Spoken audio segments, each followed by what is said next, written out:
అప్పుల కోసం ప్రపంచం ముందు చేయి చాచడం అలవాటుగా మార్చుకున్న పాకిస్తాన్ ఇప్పుడు తన సొంత ప్రజల ప్రాణాలతోనే చెలగాటమాడుతుంది. పశ్చిమాసియాలో పడుతున్న బాంబుల కంటే పాకిస్తాన్ ప్రభుత్వం తన దేశ ప్రజల మీద వేస్తున్న పెట్రో బాంబులు ఎక్కువైపోయాయి. లీటర్ పెట్రోల్ కొట్టించాలంటే సామాన్యుడు రక్తం అమ్ముకోవాల్సిన దుస్థితి దాపురించింది. నెల రోజుల తిరక్కు ముందే రెండోసారి అత్యంత దారుణంగా పెట్రోల్ డీజిల్ రేట్లను పెంచి సామాన్యుడి నడ్డి విరిచింది పాకిస్తాన్ ప్రభుత్వం.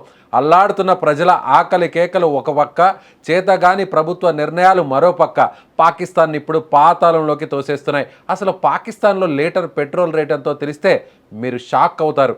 నిన్న రాత్రి పాకిస్తాన్ ప్రభుత్వం తీసుకున్న నిర్ణయంతో ఆ దేశ ప్రజలకు గుండె ఆగినంత పనైంది.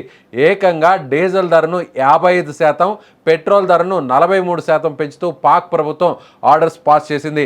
ఈ తాజా పెంపుతో పాకిస్తాన్లో లీటర్ డీజిల్ ధర ఇప్పుడు ₹520.35కు చేరింది. ఇక పెట్రోల్ ధర ₹458.40 పలుకుతోంది. ఒక సామాన్య చిరు వ్యాపారి తన బండిలో 2 లీటర్ల పెట్రోల్ కొట్టించాలంటే ₹1000 వదిలించుకోవాల్సిన దారుణమైన పరిస్థితి. పోనీ ఈ రేట్ల పెంపు ఈ సంవత్సరంలో మొదటిసారి అంటే అదీ కాదు.